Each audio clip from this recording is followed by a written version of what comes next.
So यो चाहिँ थियो हाम्रो नेपाली स्टाइलमा अनबक्सिङ। आज हामीसँग छ एक्युरेटको HX03 TWS, जुन चाहिँ हामीसँग अहिले ब्ल्याक भेरिएन्टमा छ। तपाईँले यो व्हाइट भेरिएन्टमा पनि पाउन सक्नुहुन्छ र यसको प्राइस रेन्ज अराउन्ड 3200 नेपाली मार्केटमा र यसको लन्च पनि 1 इयर भन्दा अगाडि नै भइसकेको थियो। तर यो प्राइस रेन्जमा I think it's worth trying out. Let's see यसले हाम्रो एक्सपेक्टेसन फुलफिल गर्छ कि गर्दैन। र तपाईँले यो प्राइस रेन्जमा अरू रेडमीको eadot र प्लस रिम्याक्सको TWSहरू पाउन सक्नुहुन्छ। त्यो चाहिँ हामी अर्को भिडियोमा कभर गर्नेवाला छौँ र यो भिडियोमा चाहिँ हामी यसको फर्स्ट इम्प्रेसन र यसको फुल रिभ्यू पनि हामी अर्को भिडियोमा फेरि लिएर आउनेवाला छौँ। सो तपाईँले यो च्यानललाई सब्सक्राइब गर्नुभएको छैन भने तल रेड आइकन प्रेस गरिदिनुहोस्, यो भिडियोलाई लाइक अनि नोटिफिकेसन आइकन पनि प्रेस गरिदिनुहोस्। सो केही ढिला नगरिकन लेट्स गेट स्टार्टेड।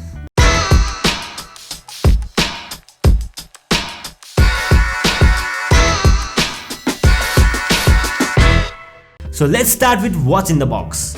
बक्समा तपाईले USB टाइप C पाउनुहुन्छ थ्यांक्स टु एक्युरेट, किनभने हाम्रो आजकल सबै फोनहरुमा USB टाइप C हुन्छ र यो एउटा केबलले तपाईले आफ्नो फोन र आफ्नो TWS पनि चार्ज गर्न सक्नुहुन्छ। र अर्को चाहिँ बक्समा एक्युरेटको युजर म्यानुअल, जुन चाहिँ हामी कमैले पढ्छौं होला यो, र अभियसली एक्युरेटको TWS। केस चाहिँ यसको अनलाइकली क्याप्सुल शेप, जुन चाहिँ आजकलको सबै TWSहरुमा हुन्छ, यसको चाहिँ रेक्ट्याङ्गुलर शेप छ र हाम्रो यो जिन्सको स्मल पकेटमा नि फिट हुन्छ। र यसको सर्फेसको बारेमा कुरा गर्नुपर्दा चाहिँ यसमा ग्लसी फिनिशिङ दिएको छ भने मलाई पर्सनली चाहिँ म्याट फिनिशिङ राम्रो लाग्छ।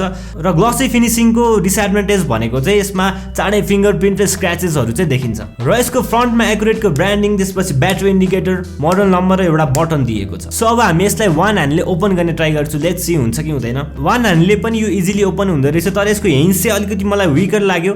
तर यसको बिल्ड क्वालिटी राम्रो भएकोले आई थिंक यो ड्युरेबल पनि हुन्छ होला। सो यो एयरबड्सको बारेमा कुरा गर्नुपर्दा चाहिँ यो स्टिम वाला एयरबड्स रहेछ, तर यो सिलिन्ड्रिकली शेप नभइकन यो अलिकति के भन्छ होला, यस्तो थेप्चो खाली शेप रहेछ। र यसमा चाहिँ सिल्भर लाइनिङ दिएको रहेछ, जुन चाहिँ अब हाम्रो डिजाइन एस्थेटिकलाई चाहिँ अलिकति सुदिङ बनाउँछ होला। र यसको ब्याकमा चाहिँ ग्रीन लाइट इन्डिकेटर दिएको रहेछ। र यसको ए टिप्स चाहिँ अनलाइक सिलिकन यो प्लास्टिक नै दिएको रहेछ। र यसमा चाहिँ के छ भन्दा कसैले चाहिँ यो प्लास्टिक फिल नै प्रिफर गर्छ भने कसैले चाहिँ सिलिकन टिप्सहरु प्रिफर गर्छ। तर पर्सनली मलाई चाहिँ प्लास्टिक फिनिश भए पनि हुन्छ, सिलिकन भए पनि हुन्छ, अनटिल एन्ड अनलेस मेरो एन्डमा फिट हुनु पर्यो यो चाहिँ। सो फिटिङ त राम्रो रहेछ, नट लुज है, त्यस्तो टाइट पनि यसले प्रेस गर्दैन। सो हेर्दा पनि इट्स नट ब्याड है, राम्रै फिनिशिङ दिँदो रहेछ। यो सिल्भर लाइनिङले पनि राम्रो फिनिशिङ दिँदो रहेछ हाम्रो डिजाइन एस्थेटिकलाई हैन। हेर्दाखेरि पनि इट्स कुल है, त्यस्तो अजिब खाली पेंगिन शेपहरु जस्तो देखिदैन रहेछ। यो सिलिन्ड्रिकल शेप नभए पनि यो थेप्चो खाली शेपले पनि इट्स नट ब्याड, राम्रो देखिरहेको रहेछ। सो मलाई त यसको डिजाइन राम्रै लाग्यो। तपाईहरुलाई कस्तो लाग्यो कमेन्टमा लेखिदिनुस्। र यसको फिचरहरुको बारेमा कुरा गर्नुपर्दा चाहिँ यसमा ब्लुटुथ 5.0 दिएको छ र आजकलको एयरबड्सहरुमा चाहिँ 5.2 सम्म आइसक्यो, जसले चाहिँ हाम्रो कनेक्टिभिटीलाई अझै फास्ट गर्छ।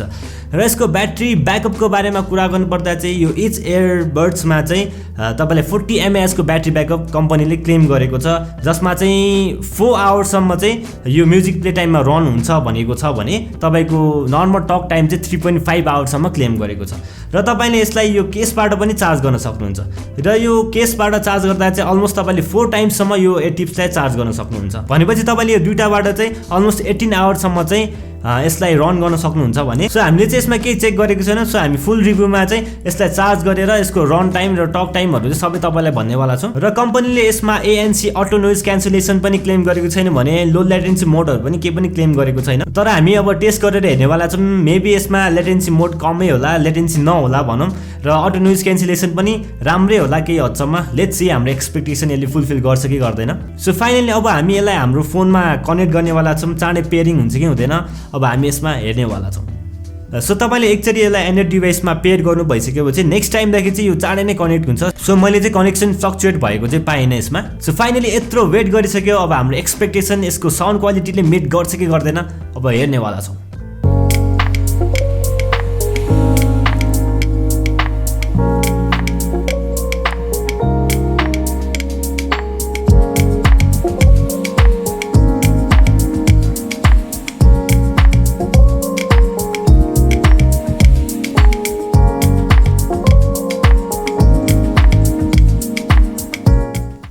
सो सबसे राम्रो कुरा भनेको चाहिँ यसको राम्रो ब्यास रहेछ। यो प्राइस रेन्जमा यतिको ब्यास आउनु भनेको चाहिँ गाह्रै हुन्छ। यसको मिड चाहिँ ठिकै छ र ट्रेबल पनि नर्मली छ, तर इन्स्ट्रुमेन्टहरूको क्ल्यारिटी चाहिँ खासै छैन। सो तपाईँले एकदम राम्रो क्ल्यारिटी भएको एयरबड्सहरू चाहिन्छ भने चाहिँ तपाईँले यो प्राइस रेन्ज भन्दा पनि अलिकति माथिको प्राइस रेन्जमै जानुपर्ने हुन्छ। र अरू यसको राम्रो कुरा भनेको चाहिँ एकदम राम्रो लाउडनेस रहेछ।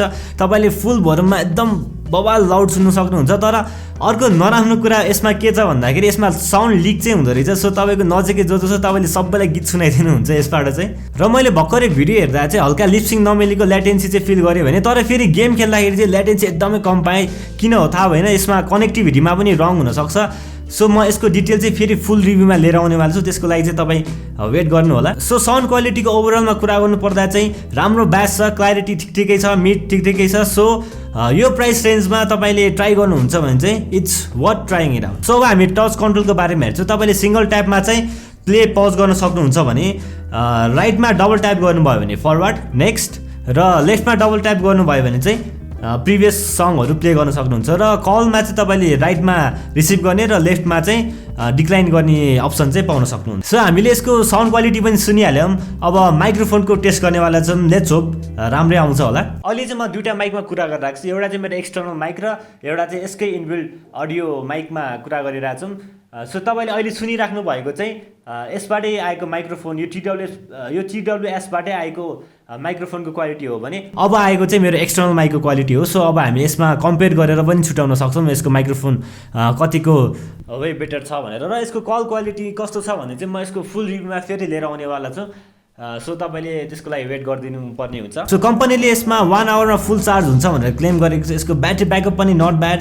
अनि तपाईँ यदि एभरेज लिसनर हुनुहुन्छ, तपाईँलाई राम्रो क्ल्यारिटीहरू म्युजिकको खासै त्यस्तो इफेक्ट पर्दैन भने चाहिँ यो एयरबड्स चाहिँ इट्स वर्थ ट्राइङ आउट। तर हाम्रो मार्केटमा यसको कम्पेयरमा चाहिँ एकदम अरू पनि राम्रो एयरबड्सहरू पाउँछौँ, जस्तै रिम्याक्सको TWSहरू अनि रेडमीको एयरबड एचहरू पनि पाउँछौँ। त्यसको रिभ्यू पनि म अब यो सँगसँगै लिएर आउनेवाला छु। सो त्यसको लागि चाहिँ तपाईँले मेरो च्यानललाई सब्सक्राइब गर्नुभएको छैन भने तल रेड आइकन प्रेस गरिदिनुहोस्, यो भिडियो मन पर्यो भने लाइक गरिदिनुहोस् र साइडमा रहेको नोटिफिकेसन आइकन पनि प्रेस गरिदिनुहोस्। सो अगेन यो चाहिँ हाम्रो फर्स्ट इम्प्रेसन मात्र थियो। म यसको फेरि फुल रिभ्यू यसलाई राम्रोसँग चेक गरेर अर्को भिडियोमा र प्लस अर्को यही प्राइस रेन्जको एड टिप्सहरूसँग चाहिँ कम्पेयर गरेर ल्याउनेवाला छु। So until next time, stay tune.